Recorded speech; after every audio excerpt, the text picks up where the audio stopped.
Welcome to the Bookshop at the End of the Internet. This podcast is dedicated to helping book lovers discover new authors. Like all the best bookshops, this podcast is filled with all kinds of books and all kinds of authors. So tune in, browse around, find a new author, and discover a new favorite book at the Bookshop at the End of the Internet. I'm Stacey Horan, author, book lover, and host of the Bookshop at the End of the Internet. This is episode number 151. For more information about this or any of our episodes, go to my website, staceyhoran.com. If you enjoy the podcast, leave us a review, like us on social media, and share us with your friends, family, and fellow readers.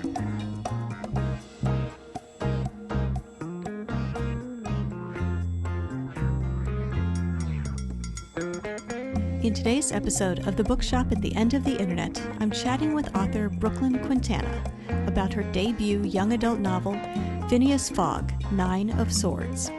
It is the first installment in a planned series, with more books still to come. The novel follows a young Prince Fynneas, who is sent from his comfortable home to the Morancy Academy of Military Arts on a magical and dangerous island, where his survival cannot be guaranteed. Being homesick is the least of Fynneas's worries, given that he has to deal with eccentric instructors, enchanted jungles, man-eating mermaids, labyrinths, and talking spiders. Brooklyn has been writing stories since she was a kid. When she decided to commit to writing her first full-length novel, she chose to write the kind of book she would love to read, and the dark, fantasy adventure world of Fynneas Fog was born. In this episode, I'll chat with Brooklyn about her writing journey, why the best part of her writing process is simply spending time with her characters, and how the Netflix show The Crown provided the spark of inspiration for her debut novel, as well as a few other things, coming up.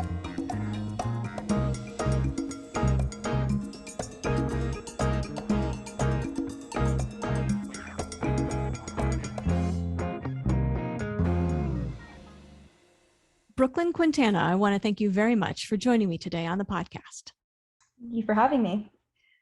I thought what we could do today is start by talking about your new book, Fynneas Fog, 9 of Swords. If you don't mind, tell us a little bit about this book and what inspired you to write it.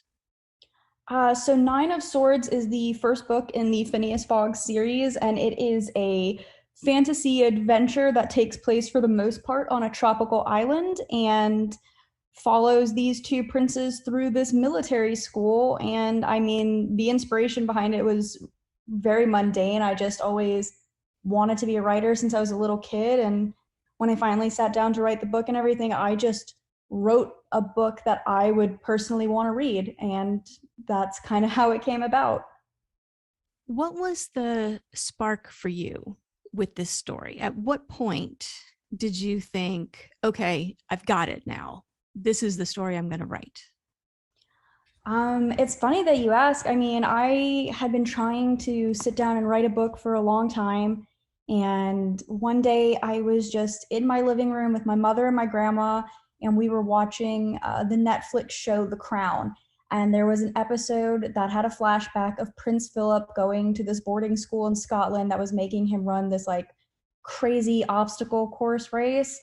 And I just it was like a spark of inspiration where it was like, well, what if you took princes, like they had Prince Philip and like the children of nobility, and you put them in a school where all they teach is like crazy, not obstacle courses per se, but it's like a military academy where all they're going to learn is like all these different fighting techniques and like sailing and combat and horseback riding. But instead of it being in a tame environment like the actual school Prince Philip went to, it was on a tropical island that had an enchanted jungle full of monsters that could kill you. And all of the teachers were very apathetic towards the idea that like the students could definitely get maimed while, doing their lessons. Well, let's talk a little bit about the characters that you've created. You said the story revolves around these two princes. Introduce us to your main characters and What was the inspiration for them? Are they based on anybody you know? Do they capture various ideas or messages that you wanted to kind of get out there in the world? How did you create the characters? Introduce us to them. So obviously we'll have to start with our main boy, Prince Fynneas, who I think definitely has a lot of me in him, in that he definitely just wants to show what he can do and wants to be seen as being good enough in a way, and he likes naps, which he gets from me. And then he is essentially one half of the same coin with the other prince, who's his cousin, Prince Holland, who is also kind of cobbled together through a lot of just personality traits I find interesting, as well as personality traits that definitely came from me. Just like Finn, he has a kind of burning desire to show that, he is good enough for, to be the prince essentially, and that he just wants to be seen as somebody who isn't being handed power but is deserving of it. And really the whole series is that dichotomy between Phineas and Holland, where they're so very similar in that desire to prove themselves to everybody, but so drastically different in their approach to it, where Phineas is very bubbly and warm and kind of on the dumber side. Holland is more calculating, quiet, reserved, and he is much more suited to power naturally, whereas Finn kind of has to stumble into a leadership role. But it's really just, the whole thing is just about their relationship to each other in this crazy world filled with like monsters, mayhem, murder, magic, and just total destruction. Of the characters that you've written so far for this series, your main characters and the sort of supporting cast, do you have any that are particular favorites, ones that you've really enjoyed writing, either because they're really good or maybe they're really bad? Oh my goodness. I I hate saying I have a favorite because I created them all, but I definitely do have favorites. I definitely favor Holland. I think his personal characteristics of just this desperate ambition when he is the second born prince, so he's not going to be king and he knows it, and it kills him inside. So poor kid just every chance he gets just wants to, scream, look at me, I can do it too. I think he's really fun to write because you know those people in real life who, are the younger sibling or the middle child, and they're a bit passed over, and they are just striving a lot more than everybody else because they're not the ones who get that attention. And then the character of Mariah, who's a very important secondary character, I think he's tons of fun to write because the more and more you write him, the more you realize, like, this is the kind of character that little girls who go to Hot Topic are going to love. Like, the man lives on a tropical island, wears all black all the time, walks around like a morose cat, just kind of languidly going from scene to scene with apathy and disinterest for everybody around him, despite living in this crazy fantasy world. So he is super fun to write. And let's talk about the world that you have built. How much advanced planning did you do for this world? And how did you go about setting the parameters for it, what you wanted in the world, what the rules would be? Talk us through how you developed this world for your book. I guess really it came from just, I love history. So a lot of planning went into it, reading just a lot of books from different parts of the world in history, particularly ancient Rome, ancient Greece, and medieval Britain. Those are the three biggest influences on the world and its characteristics. And then, following that, after kind of amalgamating all these facts and Frankensteining them together into, this is the culture I want for this fictional country and its people, was drawing out the map. And then once you have a map, it's very easy to visualize, I think, when you're planning the logistics of the country. Like, okay, well, if this is the climate they live in, these would be the crops they sell, and this would be how they dress. And if they dress like this, these would, like Finn's family, where he grows up, it's the barren north.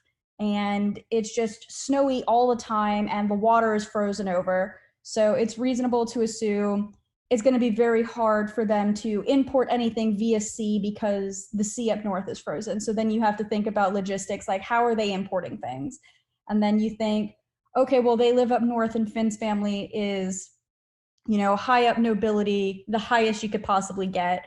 What would they dress like? Well, they would wear dark colors because you're not going to find dark colored animal fur up north. You're going to find white fur for animals. So white would be very commonplace. So they all wear bright colors because they can afford to import it in. So it's things like that where it's kind of just once I have that environment, I can then sit down and essentially plan out their fake economy of, well, this is how they do this and this is how they do that. And they go to this school, Morancy, on an island called Dyer Island that's to the south of their nation, which is essentially like Britain. It's a big island country.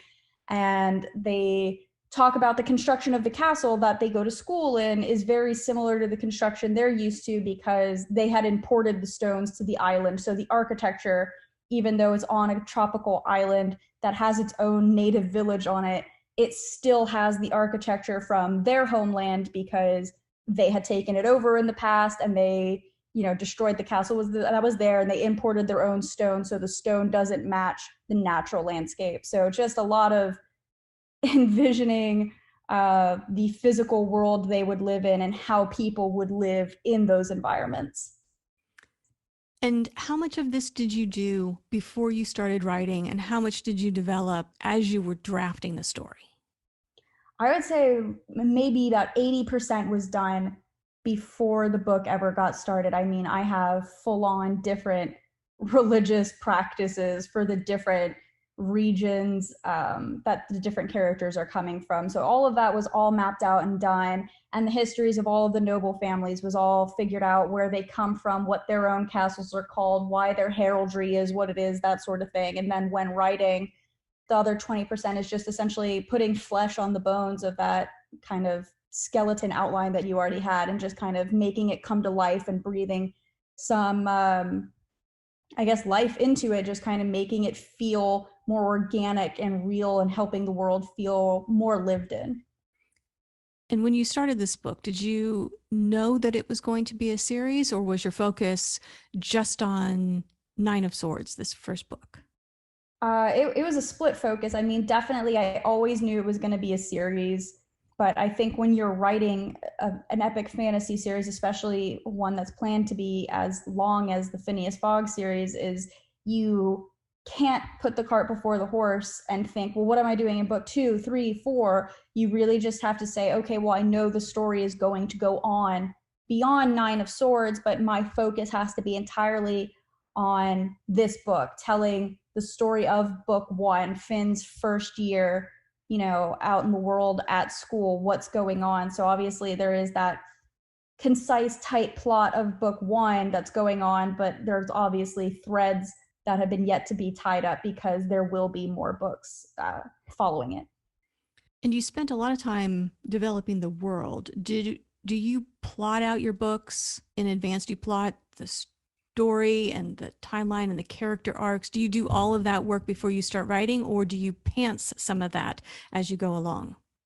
I would love to say I'm not a pantser, but there are definitely elements that were not initially drawn into the series outline, because I do have an outline for it. I know how it's all going to conclude, but then, there are things when you're, rereading the draft the third or the fourth time where you pick up on little notes that you yourself had forgotten you had even written. And you think, oh, I can expand upon that and I can elaborate and I can pull this thread a bit more and flesh this out. And this could actually be its whole own character arc that initially you hadn't even planned to do. But then when you're rereading it after you finish book 1, and now you've got your editor goggles on and you're looking at it and you're picking apart little plot elements and saying, oh, this one's not necessary, we can cut this out. And then you, in the process, realize that there are little seeds that you could definitely nurture throughout the rest of the series that could really become something special. So you end up going through in a way and just saying, okay, well, I have my main plot, but now I can keep going with these little side things that I can weave throughout the rest of the series and really turn into something. So there's really an element of both plotting and pantsing throughout. Yeah. Have you come across any surprises, either from your character or from the plot based on the world that you've built? Have you started writing and then realized either the characters have spoken to you and they want to do something different, or the rules you've set forth require you to maybe take the story in a slightly different direction than you anticipated? Have you come across those kinds of surprises and had to make course adjustments? Oh, I definitely had to make a lot of course adjustments.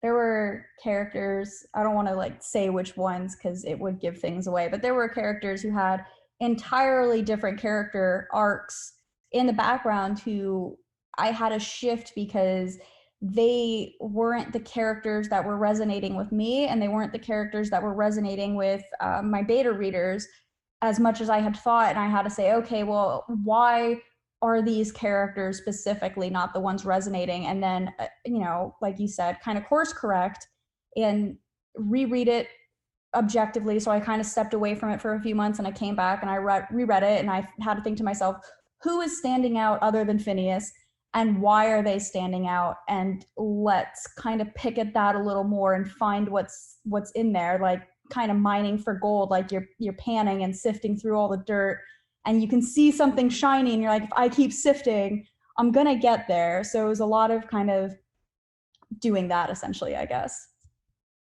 And how long did it take you to write this first book, including all the planning you had to do up front? I would say with planning, getting the first draft took about 6 months just because it is long and I had to take out an entire subplot and change the entire ending. So that was unfortunately very time consuming to realize that I had gone the wrong direction in the final third of the book and had to completely remove about 40,000 words worth of effort and redo it. What are your plans for the rest of this series? And will you get to use those 40,000 words in an upcoming book, or are they gone? I think the ideas that were in that chunk that was removed will be reused and are partially already being reused in book two, but I don't think that specific plot will be reinserted anywhere. I think it was just the concepts and the philosophy that one of the characters was espousing. Those will definitely come up in later stories, but I don't see that character being resurrected, if you will, in the subsequent books. At this stage, how many books do you anticipate for the series? The goal, and I know this is going to sound lofty and ridiculous to most people listening, but the goal is 9 books. 9 is a number that is very thematically important to the story.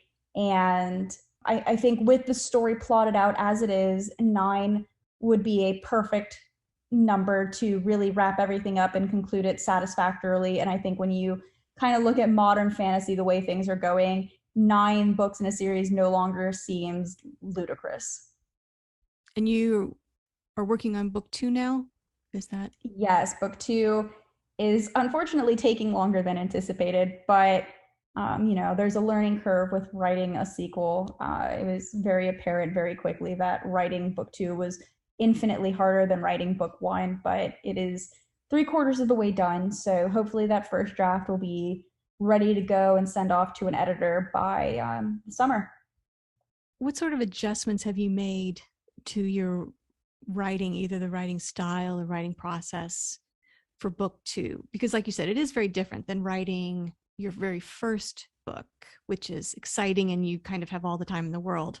What are the main differences with having to produce the sequel?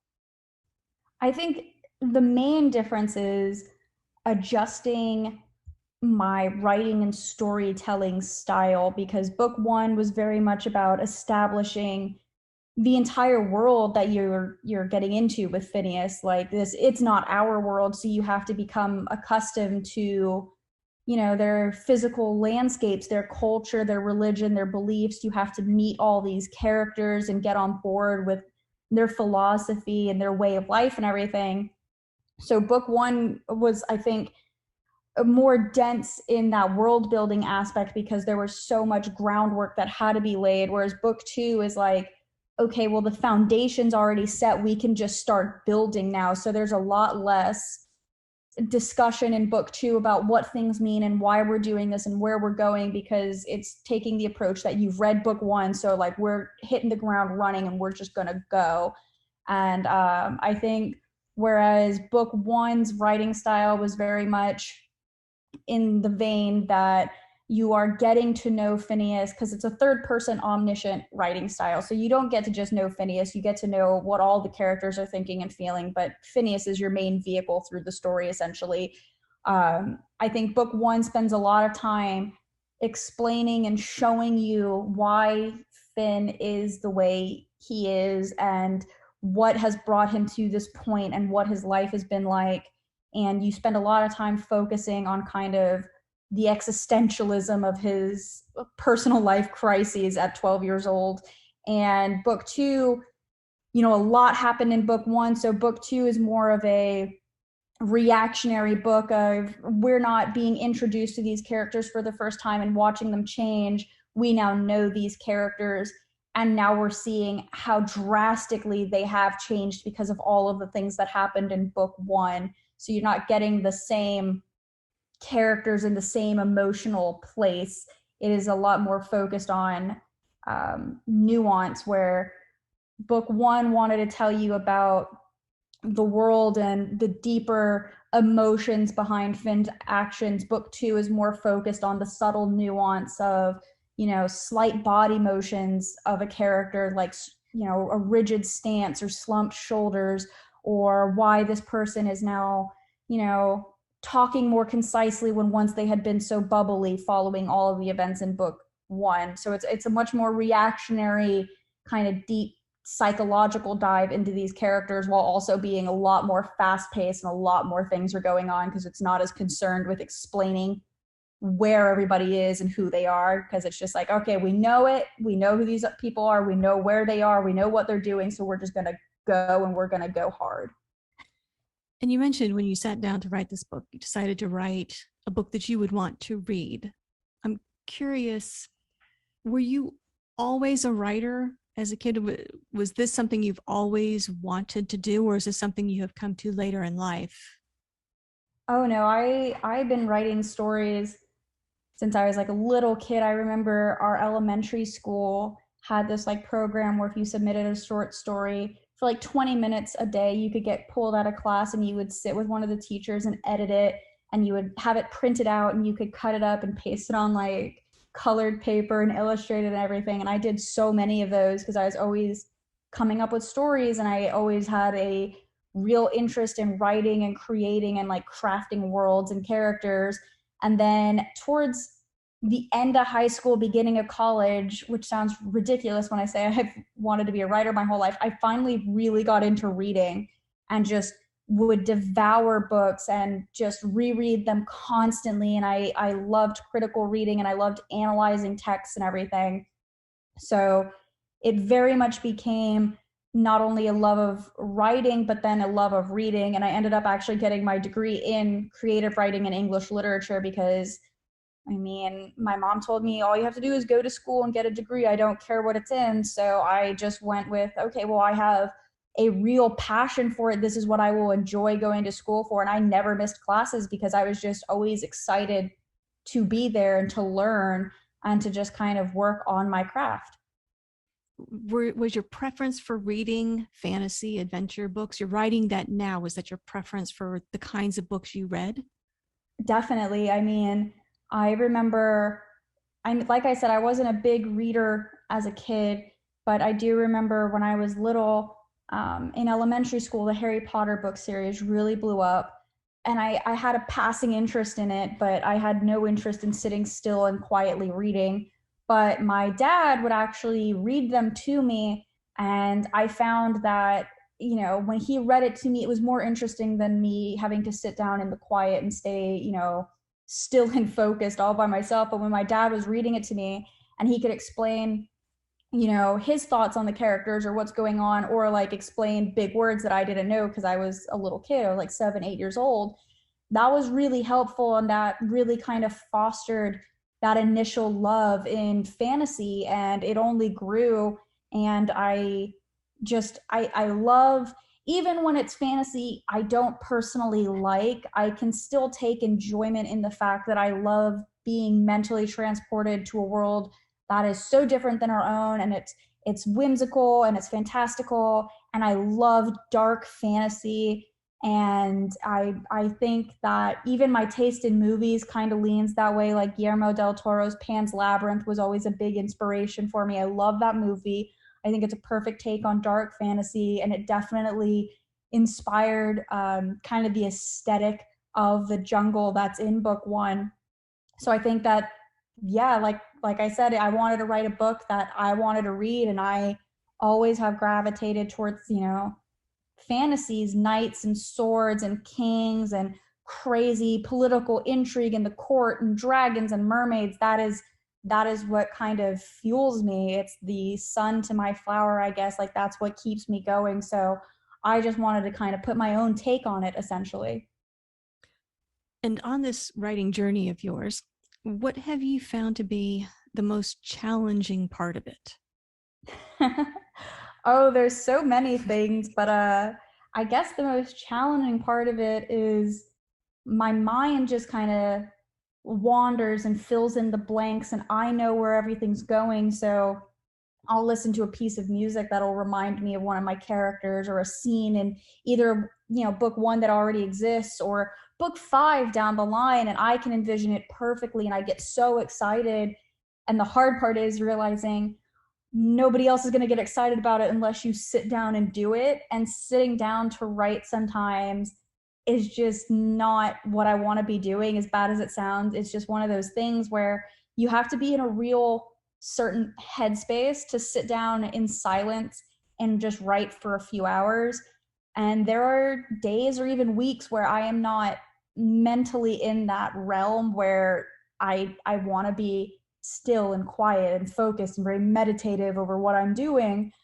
And so it frustrates me. And I think that's the hardest thing, is that I want people to get as excited as I am about these characters in this world and what's going on, but I have to write it. Otherwise, nobody's going to know what I'm talking about. So that, I think, is the hardest part, is actually just getting it done. Yeah. And the flip side of that, what do you find to be the best part of this writing journey? Oh, I love spending time with the characters. I mean, writing it or rereading what I've already written, or even just picking up book one at this point, it doesn't feel like I'm proofreading or just rereading something I wrote. It feels very much to me like just reading something new sometimes, and just getting to spend time with those characters and laugh at their dialogue, or just enjoy, their tit for tat with each other. I think it really blossomed into something more than I thought it would be. And I've had reviews from people who have talked about that their favorite part is the relationship between the characters is what stood out to them the most. And it makes me so happy to hear that, because I think the most interesting and easiest part of this journey is to just kind of sit down with those characters like they're real people, and just enjoy those personalities that I've created for them. And just, it's like sitting down with your brain children, and just getting to spend time with them. And even not so much writing for them, but sometimes it's just as much as sitting down and thinking, in this situation, what would this one do? And just imagining it, because I feel like imagining and visualizing it definitely helps me personally get to know them better and get more inside their head. And the more inside each character's head you get, the easier it is to write. And it's just such a joy to explore these different personalities. Well, if people want to learn more about you and your books, learn about new releases, upcoming events, that sort of thing, where should they go to find that information? They could definitely find it in a few places. If you're interested in the book itself and hearing people's thoughts on it, it is on Goodreads. I also have an author Goodreads page, and I've posted a couple little short bits of writing about the writing process and the trials and tribulations of being an author, that sort of thing. I also have a website, brooklynquintana.com, that not only has information about the books, but it also has my own personal sketches of the characters that I've done, as well as different media appearances I've done, whether they be other podcasts or YouTube interviews with booktubers, or even just article Q&As that I've done. So you can definitely learn more about what I'm doing, who I am, and what's going on with the book series. That way, I also have a YouTube channel called Brooklyn Q, where I do talk about the book, and I do tell people a little bit of what's going on with it, where I'm at in the writing process with the series, and what book one is about. But I also talk about just other things I personally like. So if you have any interest in getting to know me as a person, kind of separate from my work, that would probably be the best place to go, because I just talk candidly. I don't script any of my videos. I just get an idea and I sit down in front of my camera and I just film and talk about my thoughts on whatever subject matter has piqued my interest. And if people want to purchase a copy of Fynneas Fog, Nine of Swords, where can they go to buy it? It is on Amazon, and it is on Barnes & Noble's website. Wonderful. Okay. Well, Brooklyn, I want to thank you very much for joining me today on the podcast, and I want to wish you luck with Fynneas Fog, Nine of Swords, and book 2 that you're writing, and the rest of the books in the series. We'll look forward to all of those. So congratulations on everything you've accomplished, and best of luck with the rest of your writing journey. Thank you so much. It was awesome being on your podcast and getting to talk about all this. The Bookshop at the End of the Internet is a podcast dedicated to helping book lovers discover new authors. Like any good bookshop, this podcast features a wide variety of books by the equally varied and interesting authors who felt compelled to write them. This podcast gives you a chance to meet these wonderful writers and discover your next must-read book. Listen to the authors describe their books and tell you their stories in their own words. My interviews feature books from all genres and authors from all walks of life, including those who are indie published, as well as those published by small presses and large publishing houses. Looking for unique, not so easy to find books for yourself, a friend, or a book club?